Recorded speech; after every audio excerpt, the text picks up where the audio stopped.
আল্লাহ পাক রব্বুল আলামিন কয় বন্ধু রাতের শেষ ভাগের নির্দিষ্ট এই সময়ের মধ্যে আপনি তাহাজ্জুদের নামাজ পড়েন, ফাতাহাজ্জাত বিহি নাফিলাতাল লাক, এটা আপনার জন্য নফল, এটা আপনার জন্য নফল। আমার মুসলমান ভাইয়েরা, দোস্ত আহবাব, ফুকাহায়ে কেরামের মতে তাহাজ্জুদের নামাজ উম্মতের জন্য সুন্নত, কিন্তু নবীজির জন্য ওয়াজিব ছিল। নবীজির জন্য তাহাজ্জুদের নামাজ কি ছিল? কেমনে ওয়াজিব হলো? এই যে তাহাজ্জুদ সিগা ওয়াহিদ মুযাক্কারে হাজির, বহস আমরে হাজির মারুফ, বাবে তাফাউল। তাহাজ্জুদ বড়জনে তাকাব্বাল, এটা আমর তো আল আমরু লিল ওয়াজুব, এবং সিগা ওয়াহিদের সিগা মুখাতাব একজন শুধু মুহাম্মদুর রাসূলুল্লাহ সাল্লাল্লাহু আলাইহি ওয়াসাল্লামের জন্য আল্লাহ পাকের খুসুসি খেতাব আমর আমর লিল ওয়াজুব। অতএব রাসূল আকরাম সাল্লাল্লাহু আলাইহি ওয়াসাল্লামের জন্য তাহাজ্জুদের নামাজ ওয়াজিব ছিল।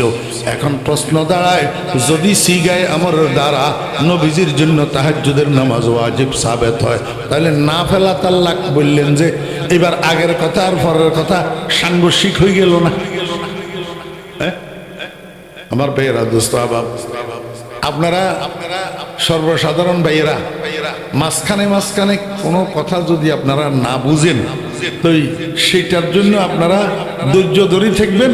আল্লাহ পাক বুঝ এলকা করে দিবে কলবের ভিতরে ইনশাআল্লাহ। এই যে কিছু ওলামা তোলাবা আছে, ওনাদেরও তো কিছু খোরাক আছে, ওনাদের জন্য কিছু কথা খুসুসিভাবে বলা লাগে, যেগুলা হয়তোবা আপনাদের বুঝে আসবে না। কিছু ইসতিলাহাত,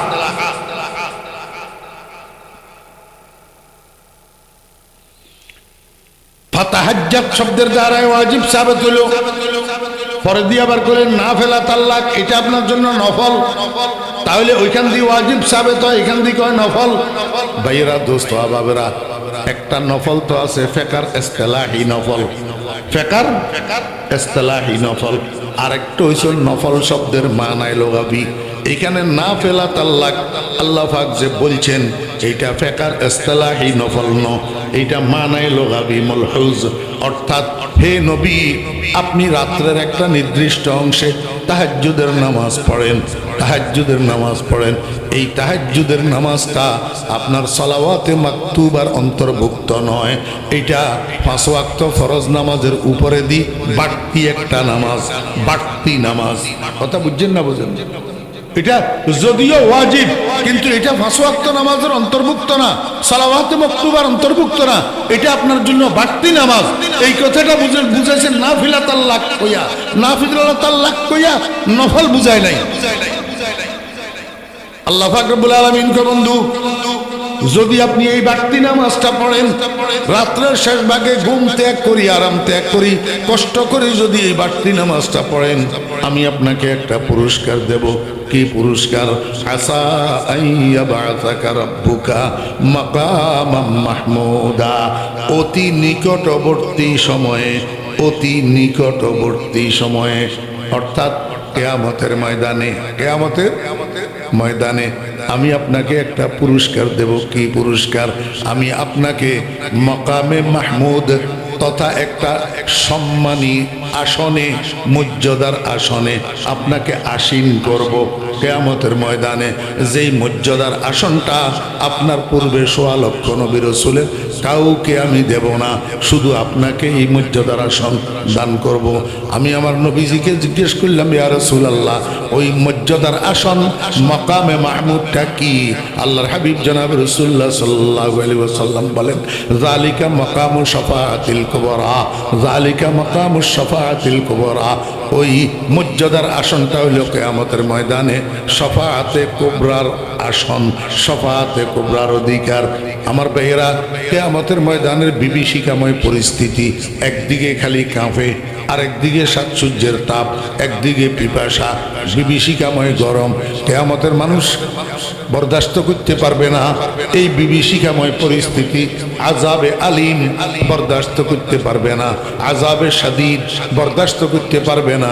এখন কিয়ামতের মানুষ সব একসাথে হইয়া গেছে আব্বা আদম আলাইহিস সালামের কাছে, যাইয়া কয়, আব্বা জান, আপনি না আমাদের বাবা, আল্লাহরে একটু কর না, একটু আল্লাহরে সুপারিশ করেন না, হিসাব নিকাশটা শুরু করুক।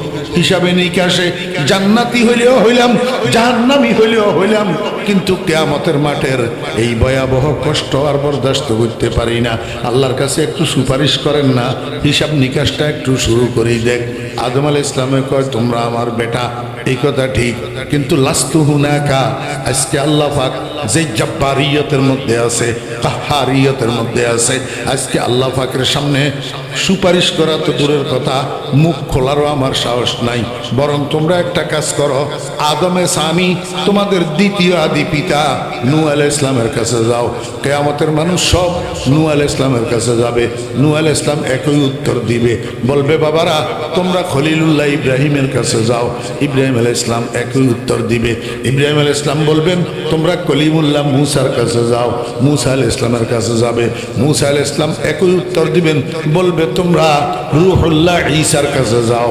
কিয়ামতের সব মানুষ একসাথে হইয়া ঈসা আলাইহিস সালামের কাছে যাবে। ঈসা আলাইহিস সালাম বলবে ও বনি আদম, তোমরা পাগল হইয়া গেছো নাকি? কেন মানুষের দরজায় দরজায় ঘুরতেছ? একবার আদমের কাছে যাইতেছ, একবার নূহের কাছে যাইতেছ, একবার ইব্রাহিমের কাছে যাইতেছ, কারো দ্বারাই সম্ভব না। আজকে আল্লাহ পাক যে মহারাগে রাগান্বিত অবস্থায় আছে, এই অবস্থায় কেউ আল্লাহর সামনে মুখ খোলার সাহস করবে না। একমাত্র ব্যক্তি আছে যার নাম রহমতুল লিল আলামিন, উনাকে তালাশ করিয়া পাও কিনা দেখো। একমাত্র তোমাদের এই সমস্যার সমাধান করতে পারবে, আল্লাহ পাকের কাছে সুপারিশ করার অধিকার রাখে মুহাম্মাদুর রাসূলুল্লাহ সাল্লাল্লাহু আলাইহি ওয়াসাল্লাম। আর কারো এই সুপারিশ করার অধিকার না। আমার ভাইরা দুস্তবাব, এবার কিয়ামতের মানুষে কয় এত বড় বিশাল ময়দানের মধ্যে, কিয়ামতের ময়দানে কে কারে কোথায় তালাশ করে পাবে? এখন রহমতুল লিল আলামিন কোথায় আছে, আমরা কেমনে পাবো? আলেম একজন ছিল সেখানে, আলেম লম্বা কুর্তাওয়ালা, যাদেরকে আপনারা ঘৃণা করেন, যাদেরকে আপনারা অবমূল্যায়ন করেন, যাদেরকে আপনারা অবহেলা করেন, যাদেরকে আপনারা তিরস্কার করেন, সুযোগ পাইলে দোকানে দোকানে খালি সমালোচনা করেন, হিংসা করেন, ওলামায়ে কেরামদেরকে মূল্যায়ন করেন না। মনে করে আপনারাই দুনিয়াদারি সব বুঝেন, রাজনীতি মাজনীতি সব বুঝেন, চেয়ারম্যানি মেম্বারি সব বুঝেন, এমপিগিরি মন্ত্রীগিরি সব বুঝেন, রাষ্ট্র চালানি আপনারা সব বুঝেন, মোল্লার গোষ্ঠী কিচ্ছু বুঝে না। এই জন্য আপনারা কন হুজুররা কি এর রাজনীতি করব? হুজুররা মসজিদ মাদ্রাসা লইয়ে না থাকবো, রাজনীতির মধ্যে হুজুররা আসে কেন?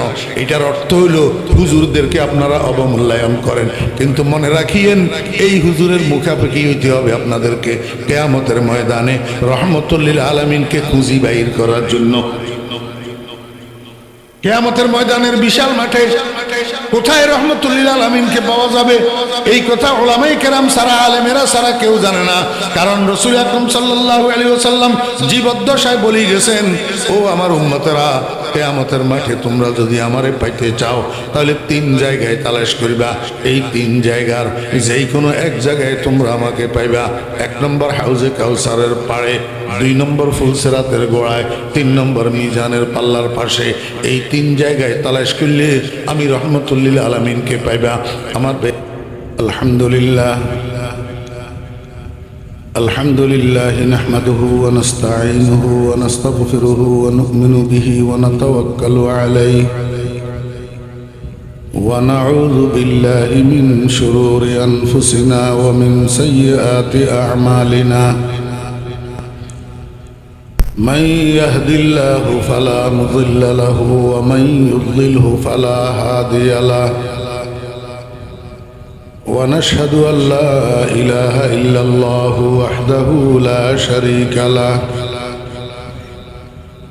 ونشهد أن سيدنا ومولانا محمدا عبده ورسوله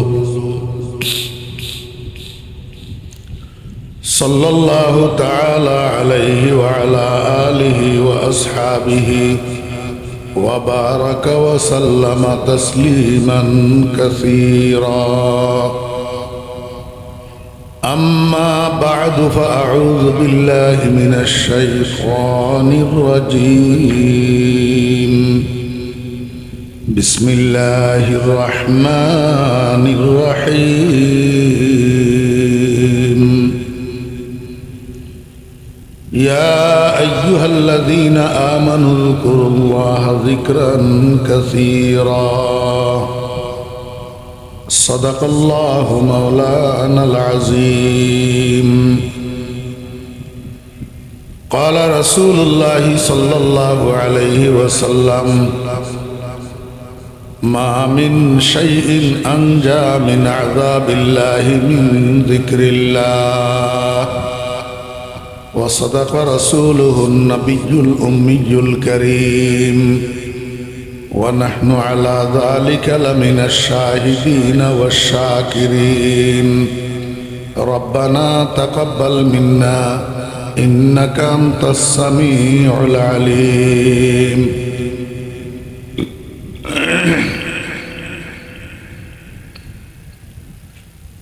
واجب الاحترام ग्रामी कदर हजरात उलमाए किराम আজিজ তোলাবায়ে ইজাম সমাবেত সর্বস্তরের দিনদার মুসলমান ভাইয়েরা পর্দার আড়ালের সম্মানিতা পর্দানশী মা ও বোনেরা মহান আল্লাহ রাব্বুল আলামিনের অপরিসীম দয়া আর ইহসান আল্লাহ রাব্বুল আলামিন আমাদেরকে আজ 15ই নভেম্বর 2025 ইংরেজি তারিখে চট্টগ্রামের রাঙ্গুনিয়া থানার অন্তর্গত আল জামিয়া আল কোরআনিয়া চন্দ্রগোনা প্রকাশ চন্দ্রগোনা ইউনুসিয়া মাদ্রাসার আজকের এই মহতি আজিমুশান সালানা জলসার একেবারে শেষ প্রান্তে আল্লাহ পাক আমাদেরকে অংশগ্রহণ করার তৌফিক দিয়েছেন। এই জন্য আমরা সবাই মহান রব্বুল আলামিনের শুকর আদায় করি আলহামদুলিল্লাহ। নয় আলহামদুলিল্লাহর আওয়াজ সন্তোষজনক নয়। ওনারা কেন ওয়াজ শুনতে শুনতে ক্লান্ত হয়ে গিয়ে ফানলা আইনে মানুষ নোয়া খেললে হইলেও চট্টগ্রামের বাসা হইতে পারি বুঝিও। ওনারার হিন্দি আলহামদুলিল্লাহ কইলে সব না গুনে সব আর আরা ব্যাগুনের তো দরকার আছে না নাই? আচ্ছা আলহামদুলিল্লাহ কইলে সোয়াব খুদ্দুর হয় ইন একবার শুনিবেন না? কইব না আর কথা নয়। সরকার দো আলম জনাব রাসূলুল্লাহ সাল্লাল্লাহু আলাইহি ওয়াসাল্লামের কথা। قال رسول الله صلى الله عليه وسلم الطهور شطر الإيمان فسبحان الله والحمد لله تملأان أو تملأ ما بين السماء والأرض وفي رواية أو تملأ الميزان أو كما قال عليه الصلاة والسلام। রসুল আকরম সাল্লাল্লাহু আলাইহি ওয়াসাল্লাম ফরমাইতেছেন যদি কোনো ব্যক্তি একবার সুবহানাল্লাহ অথবা আলহামদুলিল্লাহ বলে আল্লাহ পাক তার আমলনামার মধ্যে এই পরিমাণ সওয়াব দান করেন। দুইটা রিওয়ায়াত এখানে শক্কে রাবি আছে। আল্লাহ পাক তার আমলনামার মধ্যে এই পরিমাণ সওয়াব দান করেন যেই পরিমাণ সওয়াবের দ্বারাই মিজানের পাল্লা ভর্তি হয়ে যাবে। অথবা যদি কেউ একবার আলহামদুলিল্লাহ সুবহানাল্লাহ বলে আল্লাহ পাক তার আমলনামার মধ্যে এই পরিমাণ সওয়াব দেন যেই পরিমাণ সওয়াবের দ্বারা আসমান এবং জমিনের মধ্যবর্তী খালি জায়গাটা পূর্ণ হয়ে যায়।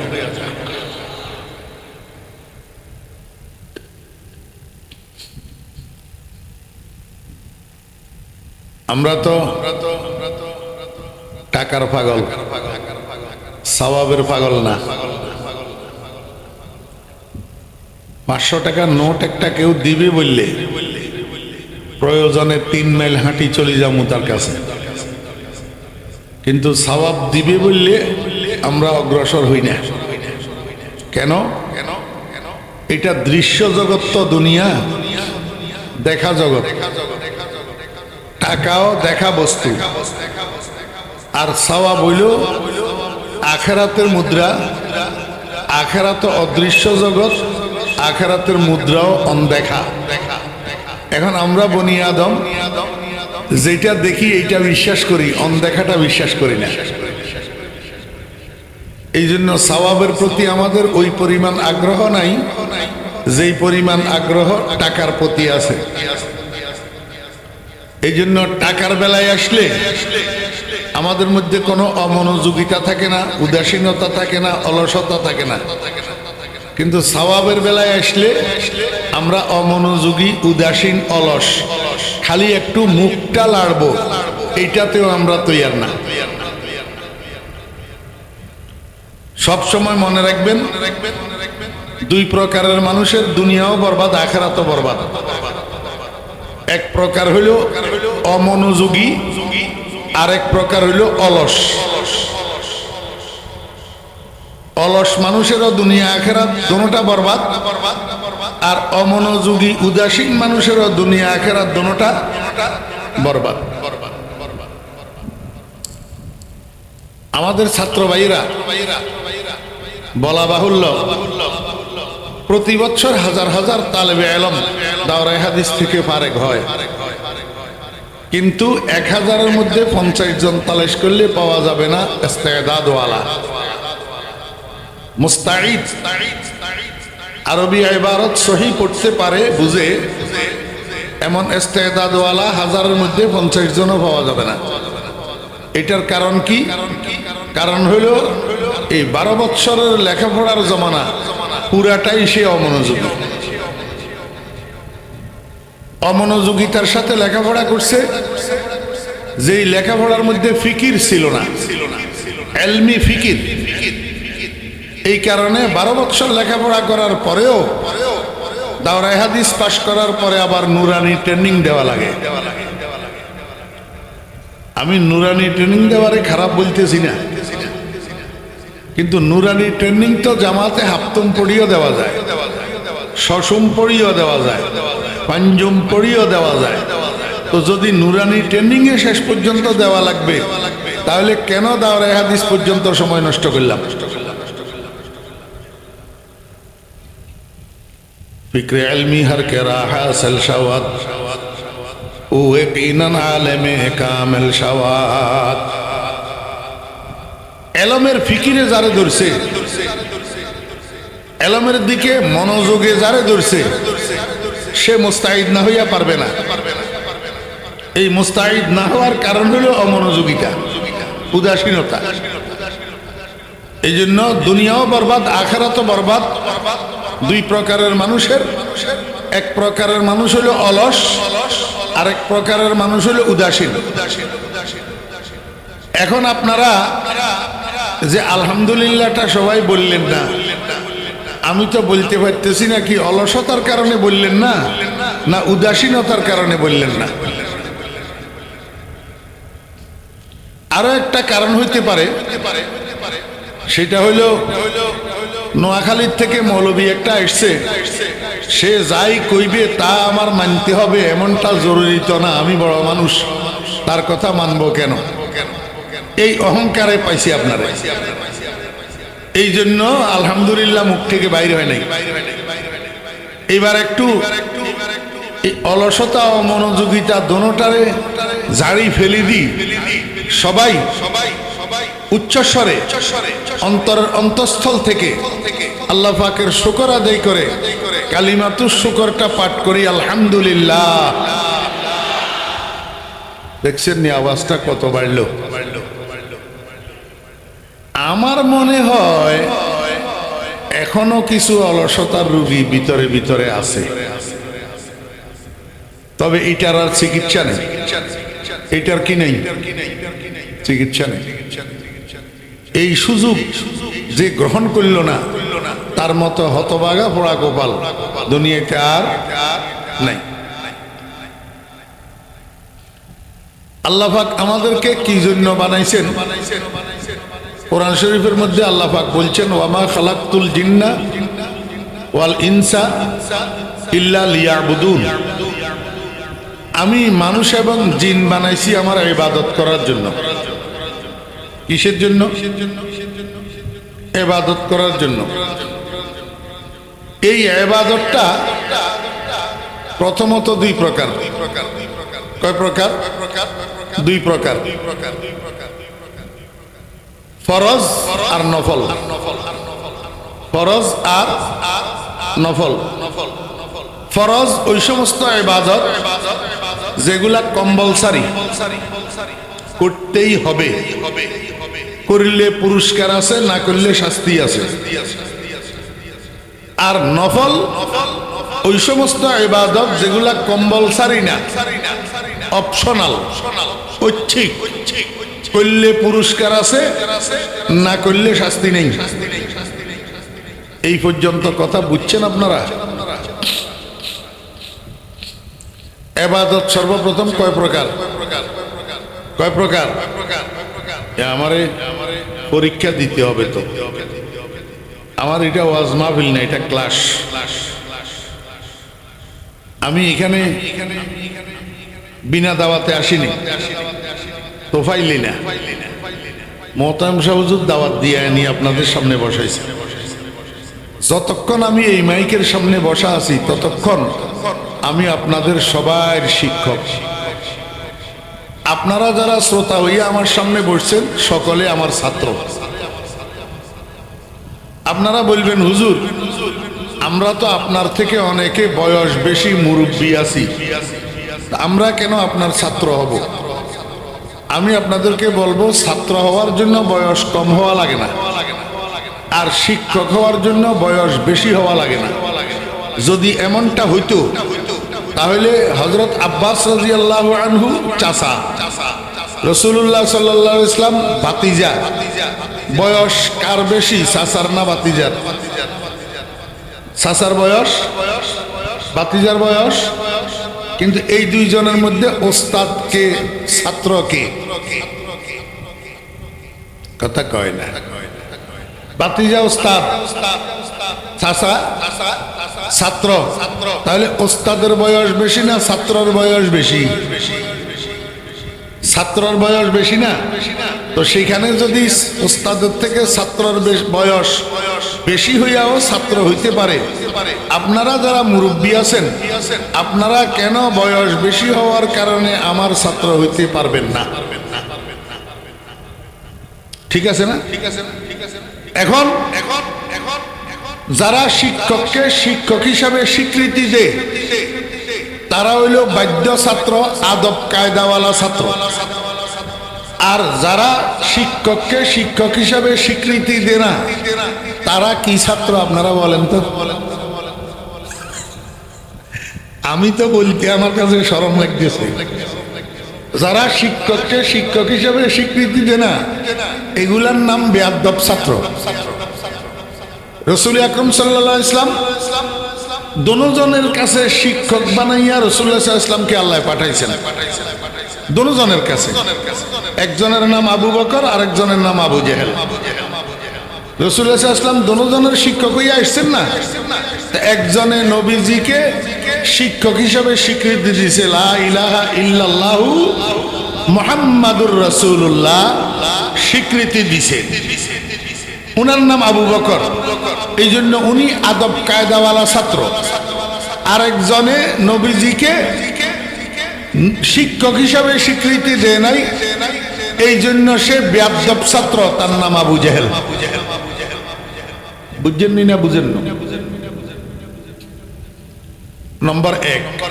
নম্বর দুই, ফুলের উপরে যে ফোকাগুলা বসে এই ফোকাগুলা তিন প্রকার। একটার নাম বল্লাহ, একটা ফোকার নাম বল্লাহ। চিনেন না ওনারা? বুঝেন না? আরেকটার নাম মৌমাছি, আরেকটার নাম প্রজাপতি।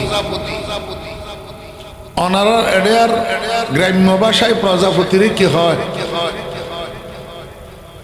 হ্যাঁ, গ্রাম্য ভাষায় পদ্মা হয়নি হন।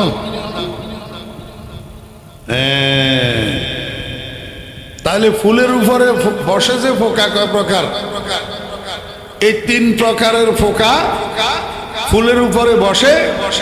প্রজাপতি ফোকাটা ফুলের উপরে বসে সত্য, শুধু এই ফুলের থেকে ওই ফুলে, এই ফুলের থেকে ওই ফুলের টকাটকি করে, কিন্তু ফুলের থেকে কিছু আহরণ করে না। মৌমাছি নামের ফোকাটা ফুলের উপরে বসে, ফুলের থেকে মধু আহরণ করে। এই মধুরে মুখে করি বহন করি নিয়ে যায় মৌচাকের মধ্যে জমা করে, সেখান থেকে মধু আহরণ করি, সারা দুনিয়ার মানুষ উপকৃত। বল্লা নামের ফোকাইটা ফুলের উপরে বসে, ফুলের থেকে বিষ আহরণ করে। বিষ কোনো একটা মানুষের যদি একটা কামড় দিতে পারে, ওই বেচারার 2-4 ঘন্টার আরাম হারাম হইয়া যায়। ঠিক না? ঠিক কর। বিভিন্ন মাহফিলের মধ্যে যে শ্রোতারা আসে বসে শুনে, এই শ্রোতাগুলা 3 প্রকার।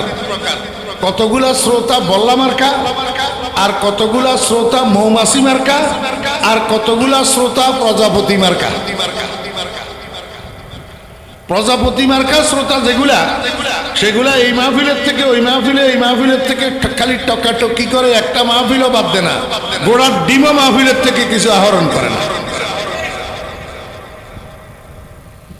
গাদার মতো বসে বসে শুনে, এখান দিয়ে ঢুকে এখান দিয়ে বাইরে, মাহফিলের বয়ান মাহফিলে থাকে, উনি খালি বাড়িতে চলে যায়।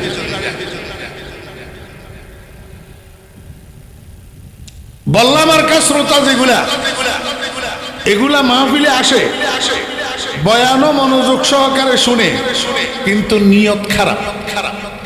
নিয়ত এমনি করি কান উঠাই শুনি থাকে, খেয়াল করি খালি হুজুরের কোন জায়গায় একটা ভুল নি হইতেছে। একটা ভুল যদি কোন রকম পায়, পরের দিন সকালে চায়ের দোকানে যাইয়া দোল পিঠায়। এই বল্লা মার্কা শ্রোতা। আর কিছু শ্রোতা আছে মৌমাছি মার্কা শ্রোতা।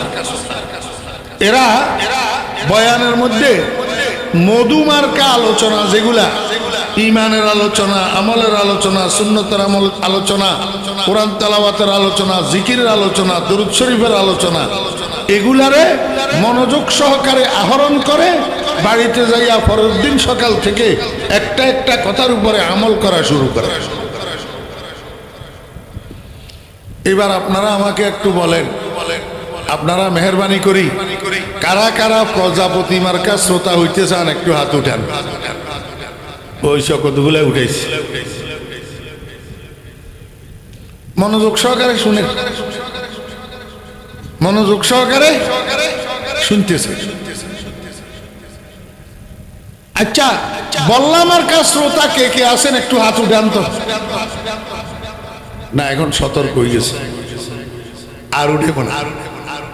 এবার আমাকে বলেন, মৌমাছি মার্কা শ্রোতা কারা কারা হইতে চান? একটু হাত উঠান। আল্লাহ সবাইকে কবুল করেন। ইবাদত প্রথম কয় প্রকার? প্রথম প্রকারের নাম ফরজ, দ্বিতীয় প্রকারের নাম নফল। ফরজ মানি কম্পালসারি, নফল মানি ঐচ্ছিক। ফরজ করলে পুরস্কার, না করলে শাস্তি।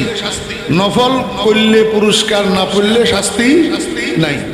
এইবার আপনারা আমার একটু উত্তর দেন, ইবাদতের মধ্যে ফরজের গুরুত্ব বেশি না নফলের গুরুত্ব বেশি? কিসের? কিন্তু এখানে একটা রহস্য আছে। রহস্যটা কি? আপনাদের উত্তর ঠিক আছে, ইবাদতের মধ্যে নফলের চেয়ে ফরজের গুরুত্ব বেশি। কিন্তু আল্লাহ পাক রব্বুল আলামিন হাদিসে কুদসির মধ্যে ইরশাদ করেন, ইন্নাল আবদা লা ইয়াতাকাররাবু ইলাইয়া বিন নওয়াফিল। আল্লাহ পাক বলেন, আমার বান্দারা আমার নিকটে আসে, আমার নৈকট্য লাভ করে, আমার কুরবত হাসিল করে নফলের দ্বারা। কিসের দ্বারা? নফলের দ্বারা। এবার আপনারা প্রশ্ন করতে পারেন, হুজুর গুরুত্ব বেশি ফরজের কিন্তু ফরজের দ্বারাই বেশি নৈকট্য লাভ না করি নফলের দ্বারাই বেশি নৈকট্য লাভ করে, এই কথাটার মানে কি? এই কথাটার মানে হইল ফরজ তো কম্পালসারি ডিউটি, ফরজ কম্পালসারি ডিউটি। অনেক সময় কর্মচারী মালিকের উপরে অসন্তুষ্ট থাকলেও ডিউটি না করি উপায় নাই, ঠিক না? ঠিক বলেন, ডিউটি না করি উপায় নাই। ডিউটি না করলে থাপ্পড় খাইতে হবে, মার খেতে হবে, না হলে চাকরি হারাইতে হবে। এই জন্য কর্মচারী মালিকের উপরে যদি সন্তুষ্ট নাও থাকে তারপরেও ডিউটি করা লাগে। কিন্তু ডিউটির বাহিরে যেই বাড়তি কাজটা, এই কাজটা কর্মচারী ওই সময় করে যখন কর্মচারীর দিলের ভিতরে মুনিবের জন্য মায়া থাকে। এটা বুঝছেন না? বুঝেন? কর্মচারী যখন মুনিবের উপরে 100 সন্তুষ্ট থাকে, কর্মচারীর দিলের ভিতরে মুনিবের জন্য যখন মায়া থাকে, তখন ওই বাড়তি কাজটা করে। মায়া না থাকলে কোনো কর্মচারী মুনিবের বাড়তি কাজ করে না। কথা বুঝছেন না? বুঝেন? সেই ফাঁকাটা বন্ধ করেন। এই জন্য মুনিবেরা, কাজের মালিকেরা ডিউটির দ্বারা এত বেশি খুশি হয় না কোন কর্মচারী যদি তার ডিউটির বাহিরে বাড়তি কাজ করে মালিকের জন্য, মালিক যত বেশি খুশি হয়। বুঝাইতে পারি নাই। যদি বুঝাইতে পারতাম তাহলে ওনারা তুমি উত্তর আসতো। বুঝাই না পারি যে ইতাল্লাই উত্তর নয়। কথা বুঝছেন না? মালিক বেশি খুশি হয় ডিউটি করলে। জি, আমি আপনাদেরকে একটা উদাহরণ দিই। ইঞ্জিনিয়ার সাহেব চট্টগ্রাম শহরে যাইতেছে লিচু বাগান থেকে কোনো কাজে। তো যাওয়ার সময় ম্যাডামে ইঞ্জিনিয়ার সাহেবকে বলতেছে, এই শুনছ? কি? আসার সময় আমার জন্য একটা বেনারসি শাড়ি নিয়ে আসিও।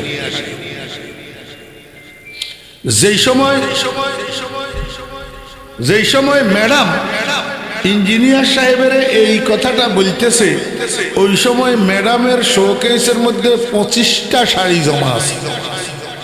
কয়টা? ম্যাডাম একজনে এক বছরে কয়টা শাড়ি পরিধান করা লাগে? ম্যাডাম একজনের এক বছরে শাড়ি কয়টা লাগে? বেশির থেকে বেশি 4টা, আরো বেশি যদি বস পয়সাওয়ালা হয় 6টা। এর বেশি তো এক বছরে লাগার কথা না, 12 মাস না? একটা শাড়ি 2 মাস পরিধান করলেও তো 12 মাসে 6টা লাগবে, এর বেশি তো লাগবে না। কিন্তু শোকেসে শাড়ি আছে কয়টা? 25টা। এখন যদি ইঞ্জিনিয়ার সাহেব ম্যাডামের এই হুকুমটা রক্ষা না করে, আসার সময় বেনারসি শাড়ি না আনে, ম্যাডাম বাপের বাড়িতে যাইয়া স্যারের বিরুদ্ধে নালিশ করতে পারবে না? ইউনিয়ন পরিষদে যাইয়া চেয়ারম্যান সাহেবের কাছে মামলা করতে পারবে? যার কাছে বলবে সেই জিজ্ঞাসা করবে শোকেসের মধ্যে শাড়ি কয়টা আছে, তো বলতে হবে 25টা আছে। তখন সবাই তাকে ধিক্কার দিবে, এই বেটি তোর সাহস তো কম না, বেয়াদব, 25টা শাড়ি জমা আছে, একদিন শাড়ি একটা আনে নাই, এই জন্য স্বামীর বিরুদ্ধে মামলা করতে আসছ। ঠিক না? ঠিক বলে আমার ভাইয়েরা, দোস্ত আহবাব, শত কাজের ব্যস্ততার ভিতর দিয়া ইঞ্জিনিয়ার সাহেব সময় বাইর করি 10,000 টাকা দিয়ে একটা বেনারসি শাড়ি কিনছে ম্যাডামের জন্য। বুঝে থাকলে বলুন না, এইটা আইনের চাপে না মহব্বতের চাপে? হ্যাঁ, এটা কি জরুরতে করল না মহব্বতে করল? ডিউটি করল না মায়ায় করল? আমার ভাইয়েরা, দোস্ত আহবাব, যদিও 25টা শাড়ি জমা আছে, এই 10,000 টাকার বেনারসি শাড়ি পাইলে ম্যাডাম খুশি হবে না বেজার হবে? কি রকম খুশি? কম না বেশি? বেশি। আমার ভাইয়েরা, দোস্ত আহবাব, ফরজ যেটা এটা হলো ডিউটি, ফরজ যেটা এটা ডিউটি, এটা কম্পালসারি কাজ, এটা তো আমাকে আপনাকে করতেই হবে। কিন্তু নফল যেটা, এইটা বাড়তি কাজ, এইটা ওই মানুষ করতে পারে যার দিলের ভিতরে আল্লাহ পাক রব্বুল আলামিনের জন্য মহব্বত থাকে, মায়া থাকে। আমার ভাইয়েরা, মহব্বতে যেই কাজ করা হয় এই কাজের উপরে মালিক বেশি খুশি হয় ডিউটির চেয়ে। এই জন্য আল্লাহ পাক রব্বুল আলামিন কয়, বান্দা যদিও ফরজ কম্পালসারি জিনিস, কিন্তু তোমরা আমার বেশি নৈকট্য লাভ করতে পারিবা নফলের দ্বারা। কথা বুঝছেন না বুঝেন? আল্লাহু আকবার। এইবার বুঝেন, হ্যাঁ, যত ফরজ ইবাদত আছে এগুলোর মধ্যে শ্রেষ্ঠ ইবাদত হলো 5 ওয়াক্ত নামাজ, সালাতে মাকতুবা। 5 ওয়াক্ত নামাজ ফরজ ইবাদতের মধ্যে শ্রেষ্ঠ ইবাদত। যত নফল ইবাদত আছে এই নফল ইবাদতের মধ্যে শ্রেষ্ঠ নফল হইল সালাতুত তাহাজ্জুদ। কি আমার ভাইয়েরা, দোস্ত আহবাব, এই জন্য আল্লাহ পাক রব্বুল আলামিন কয়, বান্দা ফজর পড়লা, জোহর পড়লা, আসর পড়লা, মাগরিব পড়লা, এশা পড়লা, তুমি ডিউটি করলা, কিন্তু রাত্রের শেষ ভাগে ঘুমের যখন চাপ থাকে, আরামের চাহিদা থাকে, এই সময়ের মধ্যে ঘুমের চাপ উপেক্ষা করি, আরামটাকে উপেক্ষা করি, শীতের দিনে ঠান্ডা পানি দিয়ে ওযু করি, তাহাজ্জুদের নামাজের মুসাল্লায় যদি দাঁড়াইতে পারো, প্রমাণ হবে তোমার দিলের ভিতরে আমি আল্লাহর মহব্বত আছে। অতএব 5 ওয়াক্ত নামাজ তুমি ফরজ আদায় করো, ঠিক আছে, করতে হবে, কিন্তু আমার অতি নৈকট্য লাভ করতে পারবে তুমি তাহাজ্জুদের নামাজের দ্বারা।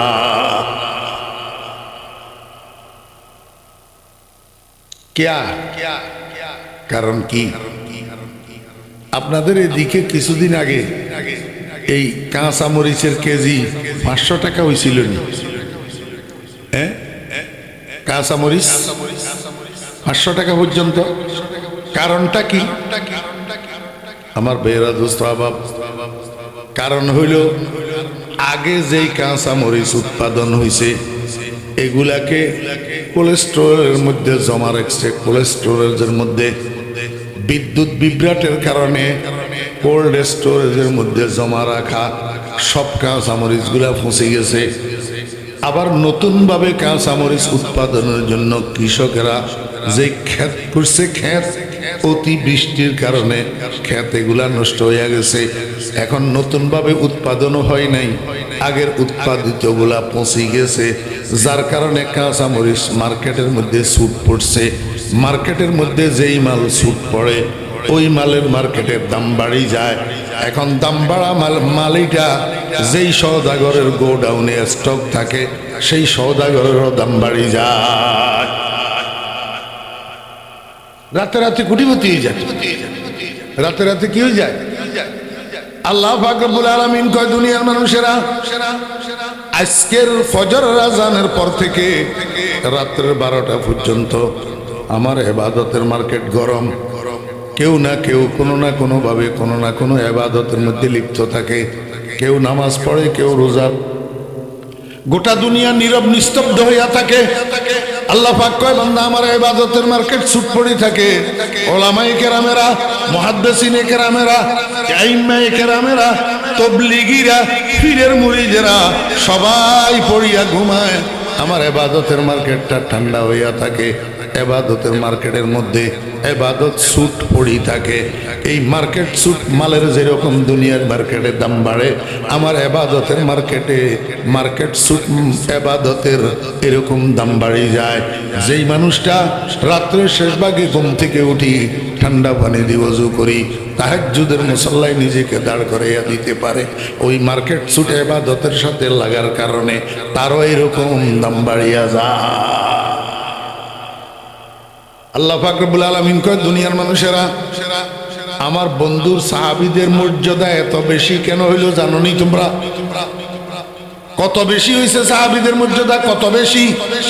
সদহাজারা শিবলি ও সদহা জোনায়েত, सद हजारा शिबली ओ सदहा जुनैद खाके पाए अबू हुरैरा कै रसद আমার বেরা দোস্ত আহবাব হাজার হাজার জুনায়েদ বাগদাদি হাজার হাজার শিবলি নোমানি হাজার হাজার আব্দুল কাদের জিলানি হাজার হাজার মঈনুদ্দিন চিশতি হাজার হাজার ওসমান হারুনি হাজার হাজার ফরিদুদ্দিন আত্তার লক্ষ লক্ষ অলি আব্দাল গাউস কুতুব এক পাল্লায় উঠাই দিলে আরেক পাল্লায় নবীর সাহাবী আবু হুরায়রার পায়ের তালুর দুলাগুলাকে উঠাই দিলে ওরে লক্ষ লক্ষ অলি আব্দাল গাউস কুতুব মিলাইয়া হযরত আবু হুরায়রার পায়ের তালুর দুলার সমান হবে না। सद हजारा शिबली ओ सदहा जुनैद কাকে পায় আবু হুরায়রা कै रसद আল্লাহ পাক রব্বুল আলামিন কয় দুনিয়ার মানুষেরা তোমরা জানো না আমার বন্ধুর সাহাবীদের দাম এত বাড়লো কেন? ওনাদের কাছে মার্কেট সুট মাল আছে। মার্কেট সুট মাল হিটা কি? কয় কানু কলিলাম মিনাল লাইলি মা ইয়াহজাউন কানু কলিলাম মিনাল লাইলি মা ইয়াহজাউন ওয়া বিল আসহারি হুম ইস্তাগফিরুন। ও তালেবে ইলম ভাইরা, আমার কলিজার টুকরা তালেবে ইলম ভাইরা, এই পর্যন্ত যত মানুষ দুনিয়াতে তরক্কি করছে, উন্নতি করছে, ঘুমাইয়া ঘুমাইয়া কেউ উন্নতি করে নাই। ঘুম ত্যাগ করিয়া করিয়া, ঘুম কমাইয়া কমাইয়া উন্নতি করছে। নফাতুল আরব নেসাবে আসেনি ইউনুসিয়া, হ্যাঁ فلما كان سهر الليالي مما جبل عليه عطش العلوم وحيارى ميادين الكمال سهرت لياليا لا نوم فيها لأحزو حزوهم وأحشر معهم। নফাতুল আরব পড়নে वाला ভাইরা বলুন তো এইটা কোন কিতাবের ইবারত? নফাতুল আরবের খুতবা না? নফাতুল আরবের খুতবা। আমার ভাইরা দোস্ত আহবাব, এই জন্য তালেবে ইলম ভাইরা স্মরণ রাখতে হবে, 7 জিনিস আমাদেরকে পরিহার করতে হবে, তরক করতে হবে। কয় জিনিস? কসরতে কালাম, কসরতে তোআম, কসরতে কালাম, কসরতে তোআম, কসরতে নিয়াম, কসরতুল ইখতিলাত মাআল আনাম। কয় জিনিস? 7 জিনিস। বেশি কথা বলা যাবে না। ফের ফের ফের ফের ফের ফের ফের ফের ফের ফের যত বেশি করা হয় তত দিল মরে। বেশি কথা কইনা মানুষের মেধা খর্ব হইয়া যায়। বেশি কথা কইনা মানুষের কওয়াতে হাফেজা দুর্বল হইয়া যায়। বেশি কথা বলা যাবে না। যত খামোশি তত বালা, যত খামোশি তত বেহতর। কসরতে কালাম পরিহার করতে হবে। কসরতে তোআম, আমার ভাইরা দোস্ত আহবাব, এমনিই তো হুজুরে পাক সাল্লাল্লাহু আলাইহি ওয়াসাল্লাম হাদিসের মধ্যে ইরশাদ করেছেন, আল মুমিনু ইয়াকুলু ফি মিআন ওয়াহিদিন ওয়াল কাফিরু ইয়াকুলু ফি সাবাতি আমআ আও কামা ক্বালা নবী আলাইহিস সালাতু ওয়াস সালাম। মানুষের পেটের ভিতরে বলে 7টা আতড়ি আছে, 7টা আতড়ি। আল্লাহর হাবিব বলেন, ইমানদারে খানা খায় 1টা আতড়ি ভর্তি করি, আর কাফেরে খানা খায় 7 আতড়ি ভর্তি করি। বেশি খানা খৈন্যার মেধা দুর্বল হইয়া যায়, বেশি খানা খৈন্যার কুওয়াতে হাফেজা দুর্বল হইয়া যায়। খানা যত কম ব্রেইন তত শার্প। খানা যত কম ব্রেইন তত শার্প। খানা যত বেশি ব্রেইন তত বলদের মতো মোটা হয়ে যায়। খানা কম। কসরতে নিয়াম, বেশি ঘুম যাওয়া। ফলা কতগুলো আছে? বৃহস্পতিবারে জোরের পরে মাদ্রাসা যে বন্ধ হয়, শনিবারে সকাল 10টায় আবার ঘন্টা শুরু হয়।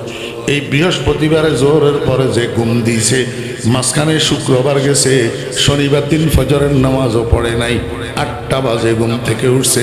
এত ঘুমানি ঘুমায় কেমনে কেমনে দোড়া সাপ একটা ভিতরে ঢুকি বিছানার তলে সেপটা হইয়া গেছে, সে কইতে পারে না। অলকি বেশি ঘুম জন্য ফলা অলকি যেখানে বসে সেখানে জুড়ে, যেখানে বসে সেখানে জুড়ে, মসজিদের ভিতরে দোয়া পড়ে সেখানে জুড়ে, ঘন্টার ভিতরে হুজুরে কিতাব পড়ায় সেখানে জুড়ে, অলক্ষী ফোলা। কসরতে নিয়াম পরিহার করতে হবে। চতুর্থ নম্বর, মনোযোগ আসেনি, বেশি ইম্পর্টেন্ট এই জিনিসটা। চতুর্থ নম্বর, কসরতুল ইখতিলাফ মাআল আনাম। কসরতুল ইখতিলাফ মাআল আনাম, সঙ্গী সাথী, সমবয়স্ক, ক্লাসমেট, বন্ধু বান্ধব, এদের সাথে বেশি আড্ডা মারা, বেশি মেলামেশা করা, একসাথে দলবদ্ধ হয়ে একদিকে যাওয়া, দলবদ্ধ হয়ে একদিকের থেকে আসা, এইটাকে পরিহার করতে হবে। প্রকৃত তালেবে ইলমের কোনো সাথী নেই, প্রকৃত তালেবে ইলমের কোনো বন্ধু নেই, প্রকৃত তালেবে ইলমের কোনো সঙ্গী নাই। অদস্ত প্রকৃত তালেবে ইলমের সঙ্গী কিতাব, প্রকৃত তালেবে ইলমের বন্ধু কিতাব। আনিসে কুঞ্জে তনহাই কিতাবাস, আনিসে কুঞ্জে তনহাই কিতাবাস, রফিকে রোজে মেহনতহা কিতাবাস, দোস্তি কুন বা কুতুবায় জানে যা, নফেয়াবি দর্দ আলম বেকারা। এই জন্য তালেবে ইলম ভাইরা যেদিকে যাবেন, মাদ্রাসা থেকে বাড়ি যাবেন, বাড়ির থেকে মাদ্রাসায় আসবেন, ওযু করার জন্য পুকুরের ঘাটে যাবেন, পুকুরের ঘাটের থেকে মসজিদে যাবেন, মসজিদ থেকে আবার রুমে আসবেন। যেদিকে যাবেন একা চলবেন, একা চলবেন। একা চলবেন কিভাবে?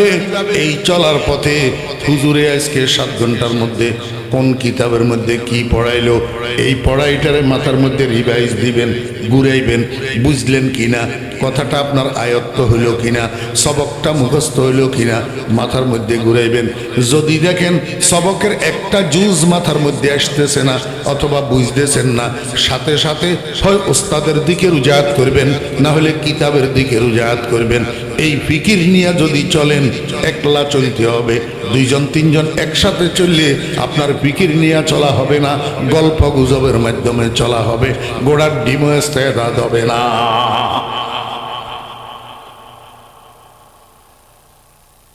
আমি ছোট মানুষ, আমি বুঝি আপনাদেরকে এটা বলা, এগুলা বলা আমার পক্ষে শোভা পাইতেছে না, আমি তো নাদান মানুষ।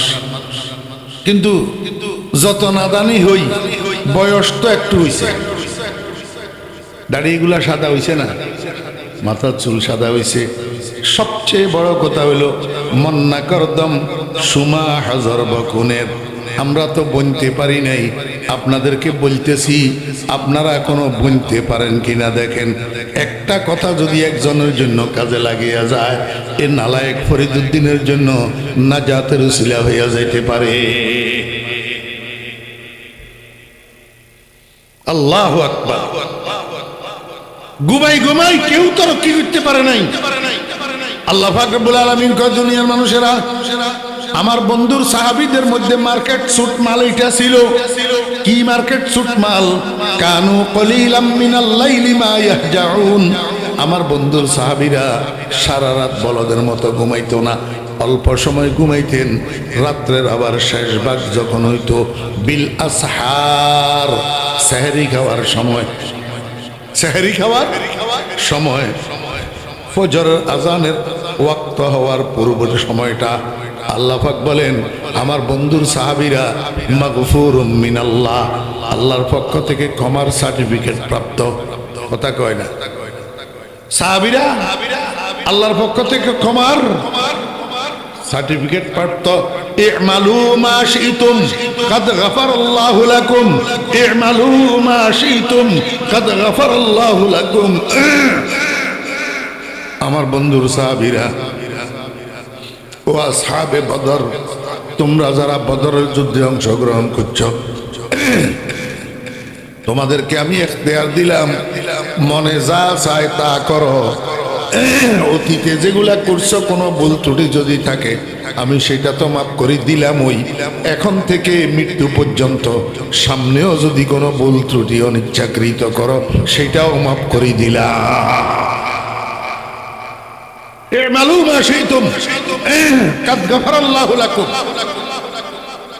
ক্ষমার সার্টিফিকেট প্রাপ্ত, সত্যবাদী হওয়ার সার্টিফিকেট প্রাপ্ত। আল্লাহ পাকের রেজামন্দি পাওয়ার সার্টিফিকেট প্রাপ্ত। তারপরেও সাহাবায়ে কেরাম শেষ রাত্রে উঠি আল্লাহর দরবারে চোখের পানি ছাড়ি আল্লাহর দরবারে কান্নাকাটি করে আস্তাগফিরুল্লাহ আস্তাগফিরুল্লাহ আস্তাগফিরুল্লাহ। ও ভাইরা, আমি কইতেছি, আল্লাহ কইতেছে ওয়াবিল আসহারিহুম ইয়াস্তাগফিরুন। ইয়াস্তাগফিরুনের কি মানে? আস্তাগফিরুল্লাহ আস্তাগফিরুল্লাহ এলাহি গরকে দরিয়ায়ে গুনাহম তুমি दानी व खुद हस्ती गवाहम गुनाहों की किश्ती डुबा दे खुदाया तू दरियाए रहमत बहा दे खुदाया। रसूल अकरम सल्लल्लाहु अलैहि वसल्लम साहबी हजरत अब्दुल्लाह इब्ने मसऊद রাদিয়াল্লাহু আনহু অসুস্থ। আব্দুল্লাহ ইবনে মাসউদ অসুস্থ, একেবারে মৃত্যুর পূর্ব মুহূর্তে। আমার বেয়ারা দোস্ত আহবাব ওমর ইবনে খাত্তাব রাদিয়াল্লাহু আনহু তখন খলিফাতুল মুসলিমিন, রাষ্ট্রপ্রধান। খবর পাইছে আব্দুল্লাহ ইবনে মাসউদ মৃত্যু শয্যায়। তো চামড়ার পোটলা একটা, চামড়ার থলি একটার মধ্যে, চামড়ার ব্যাগ একটার মধ্যে স্বর্ণ মুদ্রা, রৌপ্য মুদ্রা, দিনার দিরহাম কতগুলারে ঢুকাইয়া সাথে করে লই হাঁটা দিছে আব্দুল্লাহ ইবনে মাসউদের ঘরের দিকে। আব্দুল্লাহ ইবনে মাসউদকে দেখার জন্য গেছে আব্দুল্লাহ ইবনে মাসউদ রাদিয়াল্লাহু আনহুর ঘরে। যাইয়া কয়, ও আব্দুল্লাহ, এখন কেমন বোধ করতেছেন? আপনার কাছে কেমন লাগতেছে?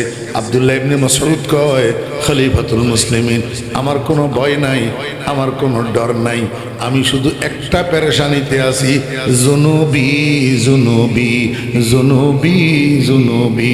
একটা পেরেশানিতে আছি, আল্লাহ আমার গুনাহগুলা মাফ করে দিবে, গুনাহ মাফ করে দিয়ানি আমারে দুনিয়া থেকে নিয়ে যাবে।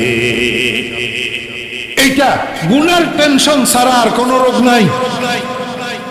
আমার গুনার টেনশন ছাড়া আর কোনো রোগ। দোস্ত আহবাবেরা, আমার মুরব্বিয়ানে কেরাম, আমি তো বাচ্চা মানুষ, আমার কাছে কইতেও শরম লাগে। মাথার চুল সাদা করলাম, মুখের দাড়ি সাদা করলাম, এখনো পর্যন্ত গুনাহ মাপ চাইতে চাইতে আল্লাহর দরবারে এক ফোঁটা চোখের পানি কেমনে বাইর হয় না আমাদের, কেমনে বাইর হয় না। আব্দুল্লাহ ইবনে মাসউদ রাদিয়াল্লাহু আনহু আফকাহু আসহাব রাসূলিল্লাহি সাল্লাল্লাহু আলাইহি ওয়াসাল্লাম, রাসূলুল্লাহ সাল্লাল্লাহু আলাইহি ওয়াসাল্লামের সাহাবীদের মধ্যে সবচেয়ে বড় ফকিহ আব্দুল্লাহ ইবনে মাসউদ।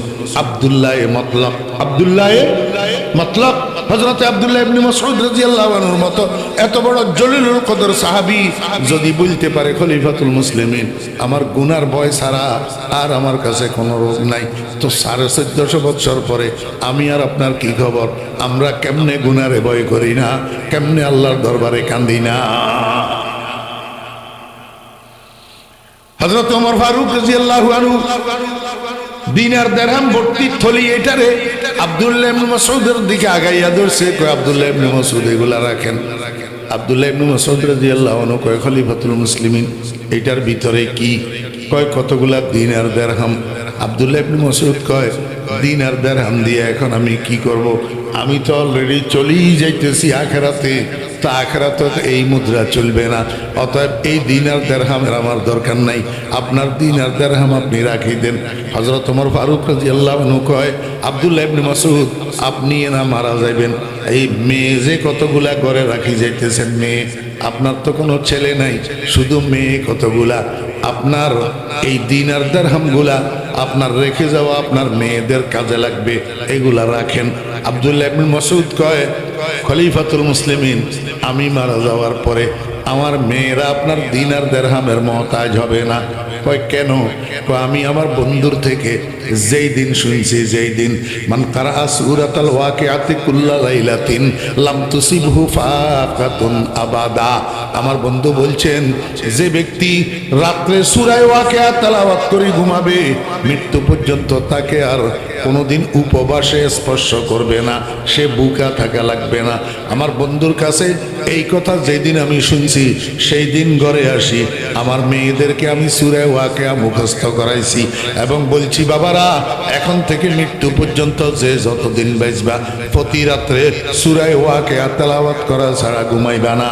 খলিফাতুল মুসলিমিন আল্লাহর শুকর, আমার ঘরের মধ্যে একটা সদস্য ঘরের কেউ সূরা ওয়াকিআ পড়া ছাড়া ঘুমায় না।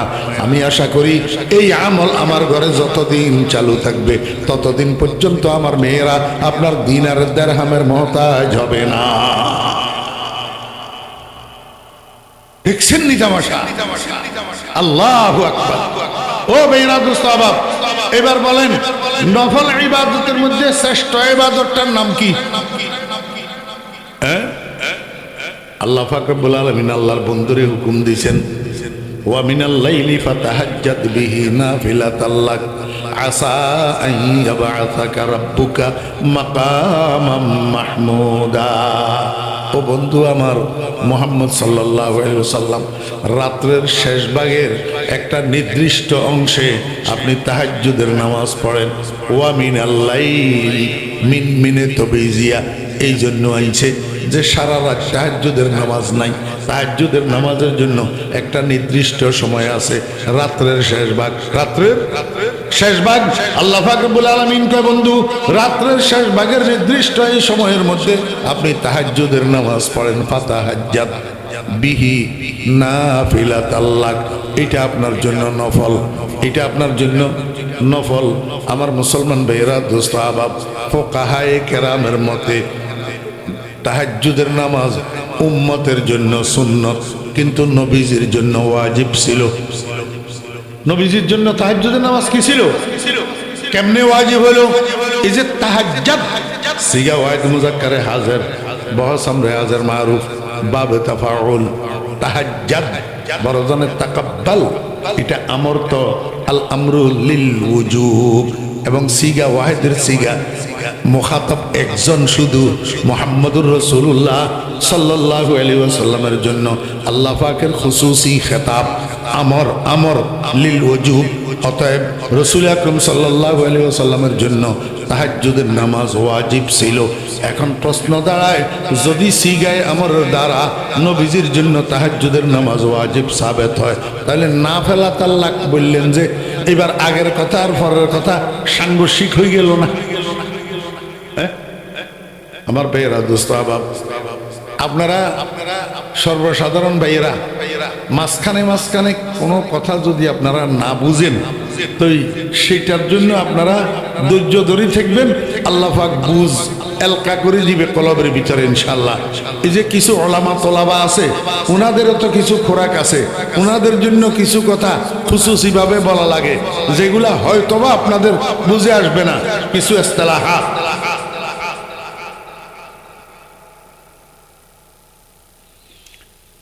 ফাতাহাজ্জাদ শব্দের দ্বারা ওয়াজিব সাবেত হলো। পরে দিয়ে আবার করেন নাফিলাতাল লাক, এটা আপনার জন্য নফল। তাহলে ওইখান দিয়ে ওয়াজিব সাবেত হয়, এখান দিয়ে কয় নফল। ভাইয়েরা দোস্ত আহবাবেরা, একটা নফল তো আছে ফিকর ইসতিলাহি নফল, ফিকর ইসতিলাহি নফল। আরেকটা হইছে নফল শব্দের মানায় লগাবি। এখানে নাফিলাতাল লাক আল্লাহ পাক যে বলছেন, এইটা ফিকর ইসতিলাহি নফল ন, এইটা মানায় লগাবি মালহুজ। অর্থাৎ হে নবী, আপনি রাত্রের একটা নির্দিষ্ট অংশে তাহাজ্জুদের নামাজ পড়েন, তাহাজ্জুদের নামাজ পড়েন। এই তাহাজ্জুদের নামাজটা আপনার সালাওয়াতে মাকতুবার অন্তর্ভুক্ত নয়, এটা 5 ওয়াক্ত ফরজ নামাজের উপরে দি বাড়তি একটা নামাজ, বাড়তি নামাজ। কথা বুঝছেন না? বুঝেন? এটা যদিও ওয়াজিব, কিন্তু এটা 5 ওয়াক্ত নামাজের অন্তর্ভুক্ত না, সালাওয়াতে মাকতুবার অন্তর্ভুক্ত না, এটা আপনার জন্য বাড়তি নামাজ। এই কথাটা বুঝাইছেন নাফিলাতাল লাক কইয়া, নাফিলাতাল লাক কইয়া নফল বুঝায় নাই। আল্লাহ পাক রব্বুল আলামিন কয়, বন্ধু যদি আপনি এই বাড়তি নামাজটা পড়েন, রাত্রের শেষ ভাগে ঘুম ত্যাগ করি, আরাম ত্যাগ করি, কষ্ট করে যদি এই বাড়তি নামাজটা পড়েন, আমি আপনাকে একটা পুরস্কার দেব। কি পুরস্কার? আসা আইয়াবাসাকা রাব্বুকা মাকামাম মাহমুদা। অতি নিকটবর্তী সময়ে, অতি নিকটবর্তী সময়ে, অর্থাৎ কিয়ামতের ময়দানে, কিয়ামতের ময়দানে আমি আপনাকে একটা পুরস্কার দেব। কি পুরস্কার? আমি আপনাকে মাকামে মাহমুদ তথা একটা সম্মানী আসনে, মর্যাদার আসনে আপনাকে আসীন করব কিয়ামতের ময়দানে। যেই মর্যাদার আসনটা আপনার পূর্বে 1.25 লক্ষ নবী রাসূলের কাউকে আমি দেব না, শুধু আপনাকে এই মর্যাদার আসন দান করব। আমি আমার নবীজিকে জিজ্ঞেস করলাম, ইয়া রাসূলুল্লাহ, ওই মর্যাদার আসন মাকামে মাহমুদটা কি? আল্লাহর হাবিব জনাব রাসূলুল্লাহ সাল্লাল্লাহু আলাইহি ওয়াসাল্লাম বলেন, যালিকা মাকামু শাফাআতিল কুবরা, যালিকা মাকামু শাফাআতিল কুবরা। ওই মর্যাদার আসনটা হইল কিয়ামতের ময়দানে শাফাআতে কুবরার আসন, শাফাআতে কুবরার অধিকার। আমার ভাইয়েরা, কিয়ামতের ময়দানের বিভীষিকাময় পরিস্থিতি, একদিকে খালি কাঁপে, আরেকদিকে সাতসূর্যের তাপ, একদিকে পিপাসা, বিভীষিকাময় গরম। কিয়ামতের মানুষ বরদাস্ত করতে পারবে না এই বিভীষিকাময় পরিস্থিতি। আযাবে আলিম বরদাস্ত করতে পারবে না, আযাবে শাদীদ বরদাস্ত করতে পারবে না। এখন কিয়ামতের মানুষ সব একসাথে হইয়া গেছে আব্বা আদম আলাইহিস সালামের কাছে, যাইয়া কয়, আব্বা জান, আপনি না আমাদের বাবা, আল্লাহরে একটু কর না, একটু আল্লাহরে সুপারিশ করেন না, হিসাব নিকাশটা শুরু করুক। হিসাবে নিকাশে জান্নাতি হইলেও হইলাম, জাহান্নামী হইলেও হইলাম, কিন্তু কিয়ামতের মাঠের এই ভয়াবহ কষ্ট আর বরদাস্ত করতে পারি না। আল্লাহর কাছে একটু সুপারিশ করেন না, হিসাব নিকাশটা একটু শুরু করেই দেখ। আদম আলাইহিস সালাম কয়, তোমরা আমার বেটা, এই কথা ঠিক, কিন্তু লাস্তু হুনাকা। আজকে আল্লাহ পাক যে জব্বারিয়তের মধ্যে আছে, কাহ্হারিয়তের মধ্যে আছে, আজকে আল্লাহ পাকের সামনে সুপারিশ করা তো দূরের কথা, মুখ খোলারও আমার সাহস নাই। বরং তোমরা একটা কাজ করো, আদমে সানি তোমাদের দ্বিতীয় আদি পিতা নূহ আলাইহিস সালামের কাছে যাও। কিয়ামতের মানুষ সব নূহ আলাইহিস সালামের কাছে যাবে। নূহ আলাইহিস সালাম একই উত্তর দিবে, বলবে, বাবারা তোমরা খলিলুল্লাহ ইব্রাহিমের কাছে যাও। ইব্রাহিম আলাইহিস সালাম একই উত্তর দিবে। ইব্রাহিম আলাইহিস সালাম বলবেন, তোমরা কলিমুল্লাহ মূসার কাছে যাও। মূসা আলাইহিস সালামের কাছে যাবে। মূসা আলাইহিস সালাম একই উত্তর দিবেন, বলবে, তোমরা রূহুল্লাহ ঈসার কাছে যাও। কিয়ামতের সব মানুষ একসাথে হইয়া ঈসা আলাইহিস সালামের কাছে যাবে। ঈসা আলাইহিস সালাম বলবে, ও বনি আদম, তোমরা পাগল হইয়া গেছো নাকি? কেন মানুষের দরজায় দরজায় ঘুরতেছ? একবার আদমের কাছে যাইতেছ, একবার নূহের কাছে যাইতেছ, একবার ইব্রাহিমের কাছে যাইতেছ, কারো দ্বারাই সম্ভব না।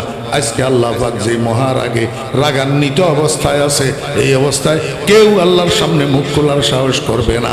একমাত্র ব্যক্তি আছে যার নাম রহমতুল লিল আলামিন, উনাকে তালাশ করিয়া পাও কিনা দেখো। একমাত্র তোমাদের এই সমস্যার সমাধান করতে পারবে, আল্লাহ পাকের কাছে সুপারিশ করার অধিকার রাখে মুহাম্মাদুর রাসূলুল্লাহ সাল্লাল্লাহু আলাইহি ওয়াসাল্লাম। আর কারো এই সুপারিশ করার অধিকার না। আমার ভাইরা দোস্ত আবাব, এবার কিয়ামতের মানুষে কয়, এত বড় বিশাল ময়দানের মধ্যে, কিয়ামতের ময়দানে কে কারে কোথায় তালাশ করে পাবে? এখন রহমতুল লিল আলামিন কোথায় আছে, আমরা কেমনে পাবো? আলেম একজন ছিল সেখানে, আলেম লম্বা কুর্তাওয়ালা, যাদেরকে আপনারা ঘৃণা করেন, যাদেরকে আপনারা অবমূল্যায়ন করেন, যাদেরকে আপনারা অবহেলা করেন, যাদেরকে আপনারা তিরস্কার করেন, সুযোগ পাইলে দোকানে দোকানে খালি সমালোচনা করেন, হিংসা করেন, ওলামায়ে কেরামদেরকে মূল্যায়ন করেন না। মনে করে আপনারাই দুনিয়াদারি সব বুঝেন, রাজনীতি মাজনীতি সব বুঝেন, চেয়ারম্যানি মেম্বারি সব বুঝেন, এমপিগিরি মন্ত্রীগিরি সব বুঝেন, রাষ্ট্র চালানি আপনারা সব বুঝেন, মোল্লার গোষ্ঠী কিচ্ছু বুঝে না। এই জন্য আপনারা কন হুজুররা কি এর রাজনীতি করব? হুজুররা মসজিদ মাদ্রাসা লইয়ে না থাকবো, রাজনীতির মধ্যে হুজুররা আসে কেন? এটার অর্থ হইল হুজুরদেরকে আপনারা অবমূল্যায়ন করেন। কিন্তু মনে রাখিয়েন, এই হুজুরের মুখাপেক্ষি হইতে হবে আপনাদেরকে কিয়ামতের ময়দানে রহমতুল লিল আলামিনকে খুঁজি বাইর করার জন্য। কিয়ামতের ময়দানের বিশাল মাঠে কোথায় রহমতুল লিল আলামিনকে পাওয়া যাবে, এই কথা উলামায়ে কেরাম সারা, আলেমেরা সারা কেউ জানে না। কারণ রাসূল আকরাম সাল্লাল্লাহু আলাইহি ওয়াসাল্লাম জীবদ্দশায় বলে গেছেন, ও আমার উম্মতেরা, কিয়ামতের মাঠে তোমরা যদি আমারে পাইতে চাও তাহলে 3 জায়গায় তালাশ করিবা। এই 3 জায়গার যেই কোনো এক জায়গায় তোমরা আমাকে পাইবা। 1 নম্বর হাউজে কাউসারের পাড়ে, 2 নম্বর ফুলসেরাতের গোড়ায়, 3 নম্বর মিজানের পাল্লার পাশে। এই 3 জায়গায় তালাশ করলে আমি রহমতুল লিল আলামিনকে পাইবা। আমার ভাইয়েরা দোস্ত আহবাব, এখন আলেমিটা সামনে পড়ছে কিয়ামতের অধিবাসীদের সামনে। আলেমিটা কয়, ভাইয়েরা কি হয়েছে তোমাদের? কয় আমরা রহমতুল্লিল আলমিনের কোথায় পামু? কয় রহমতুল্লিল আলমিনের পাইতে হইলে এই 3 জায়গায় তালাশ করো, 3 জায়গার যে কোনো এক জায়গায় রহমতুল্লিল আলমিনকে পাওয়া যাবে। কিয়ামতের ময়দানের মানুষ তালাশ করছে 3 জায়গায়, রহমতুল্লিল আলমিন নাই। শেষ পর্যন্ত মিজানের পাল্লার দ্বারে যখন গেছে, আল্লাহু আকবার, পাশে আল্লাহ পাকের আরশ, আল্লাহ পাকের আরশের নিচে রহমতুল্লিল আলমিনকে পাওয়া গেছে। সেজদারত অবস্থায় কান্দে আর কয় উম্মতি উম্মতি উম্মতি। রহমতুল্লিল আলামিন আরশের নিচে সেজদায় পড়ে কান্দে। আল্লাহ পাক রব্বুল আলামিন আরশে আজিম থেকে তাকাইয়া রইছে। আল্লাহ পাক রব্বুল আলামিন কয় বন্ধু, আমার দ্বীনের জন্য, ইসলামের জন্য, কোরআনের জন্য দুনিয়াতে আপনারে কত কান্দাইছি আমি, কত কষ্ট দিছি, কত উপবাস রাখছি, কত পাথর খাওয়াইছি, আপনার দান ভাঙ্গাইছি। আল্লাহু আকবার, কত কষ্ট দিয়া দ্বীনের খাতিরে, ইসলামের খাতিরে আমি বন্ধু বরদাস্ত করছি। কিন্তু আজকে কিয়ামতের ময়দানে, আজকে তো আপনার আনন্দের দিন, আজকে তো আপনার খুশির দিন, আজকে আপনি কাঁদবেন কেন? আজকে আপনার চোখের পানি আমি আল্লাহ বরদাস্ত করতে পারি না। ইরফা রাসাক সাল তুতা ওয়াশফা তুশাফা। বন্ধু, একটু কষ্ট করি মাথাটা উপরের দিকে উঠান, চোখের পানিগুলা মোছেন। আপনার কি চাওয়ার আছে আমার কাছে চান, আমি আপনার চাহিদা পূরণ করার জন্য প্রস্তুত। আপনার যদি কারো জন্য সুপারিশ করার থাকে, সুপারিশ করুন, আপনার সুপারিশ গ্রহণ করার জন্য আমি প্রস্তুত। রহমতুল্লিল আলামিন মাথা তো সেজদার থেকে উঠায় না, সেজদায় থাকিয়া কয় রব্বুল আলামিন, দুনিয়ার ভিতরে আমার কতগুলা উম্মত এই মাথায় টুপি দেওয়ার কারণে কত মানুষের তিরস্কারের পাত্র হয়েছে, মুখে দাড়িগুলা রাখার কারণে কত মানুষের ঠাট্টার পাত্র হয়েছে, সুন্নতের জামা পরিধান করার কারণে দুনিয়ার মানুষে মোল্লা মোল্লা কই টিটকারি করছে। আমার বন্ধু, আমার ও আল্লাহ, আমার উম্মত দুনিয়ার রেওয়াজ মেনটেন করে নাই, ঘরের মধ্যে ডাইনিং টেবিল রাখে নাই, সুন্নত মোতাবেক দস্তরখান বিছাইয়া খানা খাইছে। এই জন্য আমার উম্মতের আত্মীয় স্বজনেরা সেকেলে আর আনকালচার কইয়া তিরস্কার করছে। এত কিছুর বিনিময়ে আমার উম্মত আমার সুন্নত ছাড়ে নাই। মাওলায়ে কারীম আজকে আমার সেই উম্মত গুলা কাতারে কাতারে জাহান্নামের দিকে যাইতেছে। বলুন, আমি রহমতুল্লিল আলামিন হইয়া কেমনে বরদাস্ত করি? মাওলা, হয়তো আপনার কোরআন থেকে আমার নাম রহমতুল্লিল আলামিন কাটিয়া দেন, আর নতুবা আমার উম্মত গুলাকে জাহান্নাম থেকে মুক্তি দিয়া দেন। আল্লাহ পাক রব্বুল আলামিন বলবেন, বন্ধু মাথাটা আপনি উঠান, আপনি সেজদা থেকে উঠেন, আপনি জাহান্নামের দ্বারে যান। যতক্ষণ পর্যন্ত আপনার একটা উম্মত জাহান্নামে থাকবে, ততক্ষণ পর্যন্ত আপনি জান্নাতে যাইয়েন না। সবগুলা উম্মতকে জাহান্নাম থেকে উদ্ধার করি জান্নাতে পাঠাইয়া তারপরে আপনি জান্নাতে যাইয়েন। রহমতুল্লিল আলামিন হাঁটা দিছে জাহান্নামের দিকে, ফাড়ে দাঁড়াইয়া একটা একটা একটা একটা উম্মত বাছাই করিয়া করিয়া করিয়া জাহান্নামের থেকে উদ্ধার করিয়া জান্নাতে পৌঁছাইয়া দিছে। আল্লাহ কয়, বন্ধু আপনার জানা মতে আর কোনো উম্মত জাহান্নামের মধ্যে আছে কিনা? রাসূল আকরাম সাল্লাল্লাহু আলাইহি ওয়াসাল্লাম কয়, রব্বুল আলামিন আমার জানা মতে আর কোনো উম্মত আমার জাহান্নামের মধ্যে নাই। আল্লাহ কয়, বন্ধু আপনি রহমতুল্লিল আলামিন ঠিক আছেন, কিন্তু আলিমুম বিজাতিস সুদূর না। আপনি রহমতুল্লিল আলামিন যে কথা ঠিক, কিন্তু অন্তর্যামী না আপনি।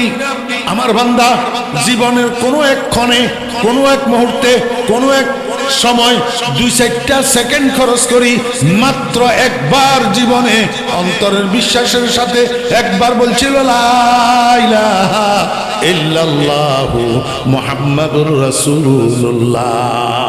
এই একরারের সাথে কলিজার মধ্যে যে বিশ্বাস আছিল, এইটারে আমি আল্লাহ তার কলিজার কোনায় সরিষার দানার মতো আমি আল্লাহ গোপন করে রাখি দিছি।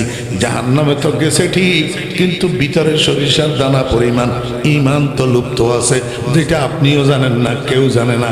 আমি আল্লাহ আলিমুম বিজাতিস সুদূর ছাড়া আর কেউ জানে না। ও আমার বন্ধু, এখন দেখেন আমি কি করি। আল্লাহ পাক বলে, জাহান্নামের মধ্যে কুদরতের হাত দিয়া একটা খামসা মারবে, এই খামসার ভিতরে কতগুলা মানুষের জাহান্নাম থেকে উঠাই নিয়ে আসবে, এইভাবে ছাড়িয়ে দিবে, জান্নাতের মধ্যে যাইয়া পড়বে। আল্লাহ বলবে, বন্ধু দেখছেন নি আমি যে একটা খামসা দিলাম, এই খামসার ভিতরে আপনার 70,000 উম্মত, যাদের কলবের ভিতরে সরিষার দানা, রাইয়ের দানা বরাবর ঈমান লুপ্ত ছিল। আপনি জানেন না, আমি আল্লাহ আল্লাহ সেগুলারে মুক্ত করে দিলাম এক খামসায়, 70,000 জান্নাতে পাঠাইয়া দিলাম। এখন কনফার্ম আপনার কোনো উম্মত আর জাহান্নামের মধ্যে নাই। এবার আপনি জান্নাতে চলে যান। मुंबई शफकत बने और मैदाने उल्फत बने, सारे आलम के लिए पैगम्बरी रहमत बने। আমি আপনাদেরকে বুঝাইতে চেয়েছিলাম কিয়ামতের ময়দানের বিভীষিকাময় পরিস্থিতিতে যখন আল্লাহ পাক মহারাগের আগান্বিত, এই সময়ের মধ্যে আল্লাহর কাছে সুপারিশ করার অধিকার একমাত্র আল্লাহ পাক মুহাম্মদুর রাসূলুল্লাহ সাল্লাল্লাহু আলাইহি ওয়াসাল্লামকে দিয়েছেন। এটা হলো মাকামে শাফাআতে কুবরা। এই মাকামটারে আল্লাহ মাকামে মাহমুদ বলছেন, প্রশংসিত আসন, প্রশংসিত পদ। ও ভাইরা দোস্ত আবাব, আল্লাহর হাবিব জনাবে মুহাম্মদুর রাসূলুল্লাহ সাল্লাল্লাহু আলাইহি ওয়াসাল্লাম কা আমার উম্মতেরা, আল্লাহ যদিও আমারে খেতাব করি বলছে ফাতাহাজ্জাত, আমি মুখাতব যদিও খাস হই, কিন্তু খেতাব তোমাদের জন্য আম। আমি যেরকম তাহাজ্জুদের নামাজ পড়ব, তোমরাও তাহাজ্জুদের নামাজ পড়বা। আল্লাহ আমাকে যেরকম মকামে মাহমুদ দান করবে, তোমাদেরকেও মকামে মাহমুদ দান করবে। আমার মকামে মাহমুদ মকামে মাহমুদে হাকিকি, আর তোমাদের মকামে মাহমুদ মকামে মাহমুদে হুকমি। মকামে মাহমুদে হুকমি কি? ও দোস্ত, রাসূল আকরাম সাল্লাল্লাহু আলাইহি ওয়াসাল্লাম কয়, আমার যে সমস্ত উম্মতেরা তাহাজ্জুদের নামাজে অভ্যস্ত হবে, তাহাজ্জুদের নামাজের অভ্যাস করবে, তাহাজ্জুদের নামাজ আদায় করবে, আল্লাহ পাক তাদেরকে দুনিয়া এবং আখিরাতে মর্যাদা দান করবেন, সম্মান দান করবেন। ও দুনিয়ার মানুষ মনে রাখিয়েন, টাকার দ্বারাই সম্মান পাওয়া যায় কিন্তু স্থায়ী না, ক্ষমতার দ্বারাই সম্মান পাওয়া যায় কিন্তু স্থায়ী না। ও ভাইরা দোস্তাবাব, ও জনবলের দ্বারাই সম্মান পাওয়া যায় কিন্তু স্থায়ী না। আজকে সম্মান, আগামীকাল অসম্মান। আজকে ফুলের মালা, আগামীকাল জুতার মালা। আজকে যেই পুলিশে সেলিউট মারে, আগামীকাল সেই পুলিশে হ্যান্ডকাপ লাগাইয়া ফাঁসার উপরে বেতায়। আল্লাহ কয়, বান্দা, তাহাজ্জুদের নামাজের দ্বারা তোমাকে আমি যেই সম্মান দান করব, এই সম্মান তোমার দুনিয়াতেও থাকবে, এই সম্মান তোমার মৃত্যুশয্যায় থাকবে, এই সম্মান তোমার কবরে থাকবে, এই সম্মান তোমার হাসরের মাঠে থাকবে, এই সম্মান জান্নাতের মধ্যেও তোমার সাথে থাকবে। একটা চিরস্থায়ী মকামে মাহমুদ, অর্থাৎ মকামে মাহমুদে হুকমি, একটা সম্মানের আসন, একটা সম্মানের পজিশন আমি তোমাকে দান করব। আমার ভাইয়েরা দোস্ত আবাব, দেখেন না, পটিয়ার মুফতি সাহেব হুজুর রহমতুল্লাহ আলাইহি 1961 ইংরেজিতে মারা গেছে। 1961 ইংরেজিতে, প্রায় 65 বছর হয়েছে পটিয়ার মুফতি সাহেব হুজুর ইন্তেকাল হয়েছে। এখনো পর্যন্ত দুনিয়ার কোনো মানুষ হুজুরের নামটা পর্যন্ত উচ্চারণ করে না। মুফতি সাহেব হুজুর রহমতুল্লাহ আলাইহি কত ইজ্জতের সাথে নামটা নেয়, আবার পিছনে দিয়ে দোয়াও কদ্দুর করে, রহমতুল্লাহ আলাইহি। অদস্ত কোন প্রেসিডেন্ট আছে, কোন প্রধানমন্ত্রী আছে, কোন এমপি আছে, কোন মন্ত্রী আছে, কত বিগাড়ি বিগাড়ি মানুষের নাম ধরে, একজনে একটু ভালো কইলেও আরেকজনে গালিগালাজ করে। কিন্তু আল্লাহর ওলিরা যারা তাহাজ্জুদের নামাজের অভ্যাস করি, তাহাজ্জুদের নামাজ পড়ি পড়ি দুনিয়ার থেকে গেছে, কিয়ামত পর্যন্ত মানুষের নামটা মুখে নিতে ইজ্জতের সাথে নেয়, সম্মানের সাথে নেয়। কারণ তাহাজ্জুদের নামাজের দ্বারা যেই সম্মান পাওয়া যায়, এটা চিরস্থায়ী সম্মান।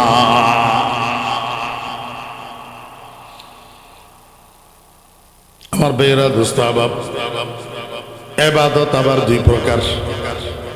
ইবাদত আবার কয় প্রকার?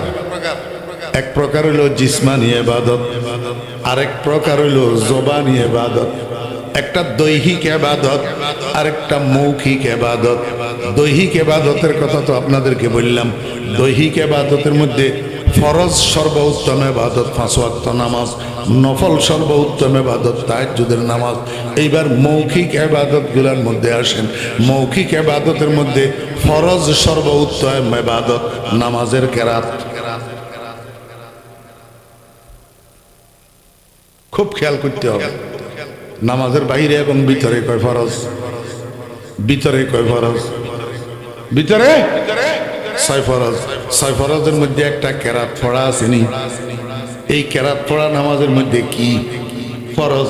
এই কেরাত, এটা মৌখিক ইবাদত। মৌখিক ইবাদত আল্লাহ পাকের জিকির, কোরআন তেলাওয়াত, আল্লাহ পাকের জিকির। ফরজ মৌখিক ইবাদতের মধ্যে সর্বোত্তম ইবাদত নামাজের তেলাওয়াত, আর নফল মৌখিক ইবাদতের মধ্যে সর্বোত্তম ইবাদত জিকরুল্লাহ। মৌখিক যত ইবাদত আছে, এই মৌখিক ইবাদতগুলোর মধ্যে নফল ইবাদত হলো আল্লাহর জিকির। কি আল্লাহর জিকির।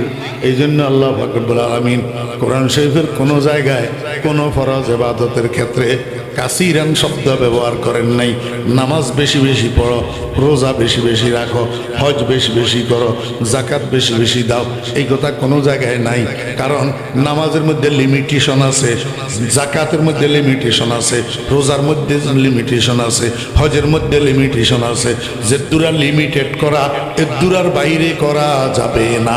কিন্তু নফল ইবাদতের শ্রেষ্ঠ ইবাদত আল্লাহর জিকির, এটার লিমিটেশন নাই। এই জন্য আল্লাহ কয় ইয়া আইয়ুহাল্লাযীনা আমানু যিকুরুল্লাহ যিকরান কাসীরা।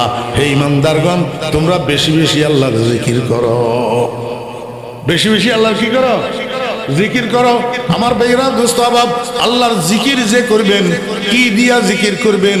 ও ভাইরা দোস্ত আবাব, আল্লাহর জিকিরের মধ্যে সর্বশ্রেষ্ঠ জিকির হইল লা ইলাহা ইল্লাল্লাহ। লা ইলাহা ইল্লাল্লাহ, এটা হইল সর্বশ্রেষ্ঠ জিকির। ও ভাইরা দোস্ত আবাব, এই জন্য হুজুর পাক সাল্লাল্লাহু আলাইহি ওয়াসাল্লাম একেবারে সরিহ হাদিসের মধ্যে বলছেন আফজালুজ জিকরে লা ইলাহা ইল্লাল্লাহ। আমার ভাইরা দোস্ত আবাব, এই লা ইলাহা ইল্লাল্লাহ কলমা এটা উঠকে বৈঠকে চলায় ফেরায়, হাটে বাজারে, দোকানের ক্যাশে, জমিনে রাইলে, অফিসের চেয়ারে, যে যেখানে থাকেন, যেভাবে থাকেন, লা ইলাহা ইল্লাল্লাহ, লা ইলাহা ইল্লাল্লাহ। সর্ব অবস্থায় বেশি বেশি লা ইলাহা ইল্লাল্লাহ কইলে কি লাভ হবে? কালান নবী সাল্লাল্লাহু আলাইহি ওয়াসাল্লাম মান কানা আখিরু কালামিহি লা ইলাহা ইল্লাল্লাহ দাখালাল জান্নাহ।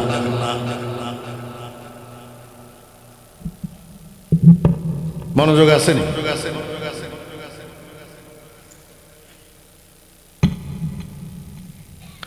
মানুষ সজাগ অবস্থায় কথা যেটা বেশি বলে, ঘুমের ভিতরে এটা বকাবকি করে।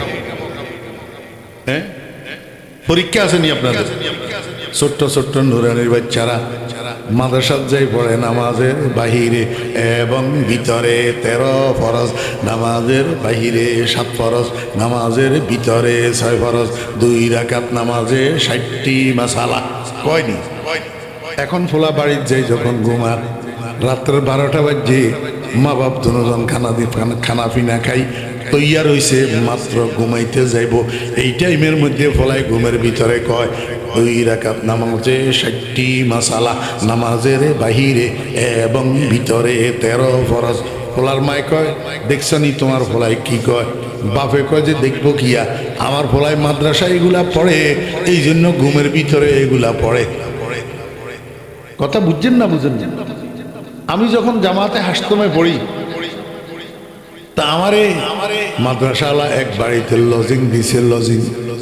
লজিং বুঝেননি? জাগির বুঝেননি? জাগির। মাদ্রাসাওয়ালারা এক বাড়িতে আমার জাগির দিছে। জাগির বাড়ির সামনে একটা কাঁচারি ঘর আছে। কাঁচারি ঘর আপনাদের এলাকায় কি ঘর কয়? হ্যাঁ, ডেইরি ঘর।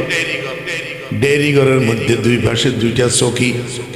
এক পাশের একটা চকিতে আমারে থাকতে দিছে, আরেক পাশের চকি একটার মধ্যে আমার সমবয়সী আরেকটা পোলা ঘুমাইতেছে। রাত্রের যখন 1টা বাজে, পোলা এইটাই ঘুমের ভিতর 10 টাকা, 15 টাকা 50। আমি কই ইন্না লিল্লাহি ওয়া ইন্না ইলাইহি রাজিউন। পোলা এগুলা কি কয়? এই পোলার চিল্লা নিতে আমি আর সারা রাত ঘুমাইতে পারলাম না। ফজরের নামাজের পরে জাগিরওয়ালারে কইলাম আঙ্কেল, কি ফোলা একটা আমার পাশে দিয়েছেন ঘুমাইতে, এতেল্লাই তো আমি সারা রাত ঘুমাইতে পারি নাই। কয় কি হয়েছে? আর কি হয় নাই? রাত্রে 12টার থেকে শুরু করছে চিল্লানি, কতক্ষণ পরে পরে একবার 10 টাকা, 20 টাকা, 15 টাকা, কতক্ষণ পরে পরে চিল্লা। ফোলার চিল্লানি আমার ঘুম ভাঙিয়ে যায়। জাগিরওয়ালা আমারে কয় বাবা রে, এই ফোলাটা একটা হোটেলের নাসিয়ার। এই ফোলাটা একটা হোটেলের নাসিয়ার। কাস্টমারদেরকে খাওয়াইয়া যখন কাস্টমার কাউন্টারে যায় বিল দেওয়ার জন্য, এইবার কাউন্টার থেকে ক্রিং ক্রিং করি একটা বেল বাজায়। বেল বাজলে ফলাইয়া ডাক কয় 15 টাকা। ওই কাউন্টারে 15 টাকা বিল লয়। হিসাব বুঝছেননি? এখন সারা দিন সকাল থেকে রাত্রে 10টা পর্যন্ত যেই পোলায় 10 টাকা 20 টাকা 30 টাকা কই কই চিল্লায়, এই পোলায় এবার ঘুমাইতে আসলে ঘুমের ভিতরেও 10 টাকা 20 টাকা করে করে চিল্লায়। হ্যাঁ, বুঝছেননি? দোস্ত, আল্লাহর আশিকেরা কয় দুনিয়ার মানুষেরা আন্দরিরা মি তরাস ও মি খারাস তা দমে আখের দমে ফারেক মবাস তা দমে আখের বওয়াদ জেনায়েত বাতু সাহেব সির বওয়াদ। আরে খোদার বান্দা, উঠকে বৈঠকে যদি লা ইলাহা ইল্লাল্লাহ লা ইলাহা ইল্লাল্লাহ লা ইলাহা ইল্লাল্লাহ লা ইলাহা ইল্লাল্লাহ জপ, আর মাঝে মাঝে কি কইবা জানোনি? जिस घड़ी निकले बदन से मेरी जान, जिस घड़ी निकले बदन से मेरी जान, कलमाए तौहीद हो বিরদে জবান। ইয়া আল্লাহ, আমার শরীরের থেকে আমার রূহখানা যেই মুহূর্তে বাইর হবে, এই মুহূর্তে তুমি কালিমায়ে তৈয়বা আমার মুখের জপ বানাই দিও। জপ, আমি কালিমায়ে তৈয়বাটা জপিয়া জপিয়া যেন রূহটা তোমার কাছে সফর্দ করতে পারি। চোখের পানি এক ফোঁটা দিয়ে আর কি চোখের পানি, আরে চোখের পানি না ভাই, সারা জীবন কান্দিয়াও যদি এইটা আল্লাহর কাছে মঞ্জুর করাইতে পারেন, সারা জীবন কান্দিয়া আল্লাহর কাছে যদি মঞ্জুর করাইতে পারেন, কোনটা? জিস ঘড়ি নিকলে বদন সে মেরি জান, কলমায়ে তাওহীদ হো বিরদে জবান। ইয়া আল্লাহ, যেই মুহূর্তে আমার শরীর থেকে আমার রূহটা বাইর হবে, তুমি লা ইলাহা ইল্লাল্লাহ কালিমাটারে আমার মুখের জপ বানাইয়া দিও, আমি এইটা জপিয়া জপিয়া যেন দুনিয়ার থেকে যাইতে পারি। কি লাভ হবে দোস্ত?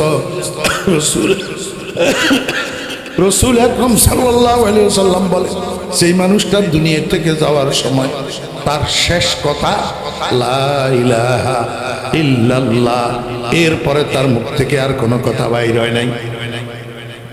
শেষ কথা লা ইলাহা। রসুল আকরাম সাল্লাল্লাহু আলাইহি ওয়াসাল্লাম কয়, আমার উম্মতেরা কোনো হিসাব নাই, কোনো নিকাশ নাই, এমনি সোজা বিনা হিসাবে ব্যস্ত। এই জন্য বলছিলাম, সারা জীবন কান্দিয়াও যদি শেষ কথা লা ইলাহা ইল্লাল্লাহ মঞ্জুর করানো যায়, তাহলেও তো মিয়া লাভবান। হিসাব নিকাশ নাই, হিসাব নিকাশ। কান্দেন না দোস্ত, আবার ভোর রাত্রে উঠি আল্লাহর দরবারে, জিস ঘড়ি নিকেলে বদন সে মেরি জান, कलमाए तौहीद हो बिरदे ज़बान, मौते पर ईमान हम सुन्नत कुनश, शादो फरहा दाखिले जन्नत कुनश। या अल्लाह, আমার যখন মৃত্যু আসবে আমার বেঈমান বানাই দুনিয়ার থেকে নিও না। মওতের সাকরাতের সময় আমি আজরাইলের চেহারা দেখি যখন বেহুশ হয়ে যাব, তখন আমার ঈমানটারে তুমি একটু হেফাজত করিও, শয়তানের ধোঁকায় আমি যেন মরণের সময় ঈমান হারা হইয়া না মরি। এই জন্য দুনিয়াদারি তোমার কাছে আর কিছু চাই না, ধন দৌলত চাই না, ইজ্জত সম্মান চাই না, শুধু খাতেমা বিল খায়ের ভিক্ষা চাই। মাওলাই করিম আল্লাহুম্মা জাআল খাতিমাতানা বিল খাইর, اللهم اجعل خاتمتنا على الطهارة، اللهم اجعل خاتمتنا على سنة حبيبك، اللهم اجعل خاتمتنا على كلمة التوحيد برحمتك يا أرحم الراحمين।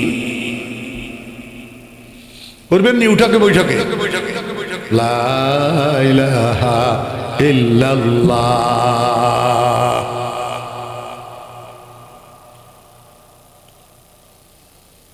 এইটা একটা দাওয়াতনামা, একটা দাওয়াতনামা।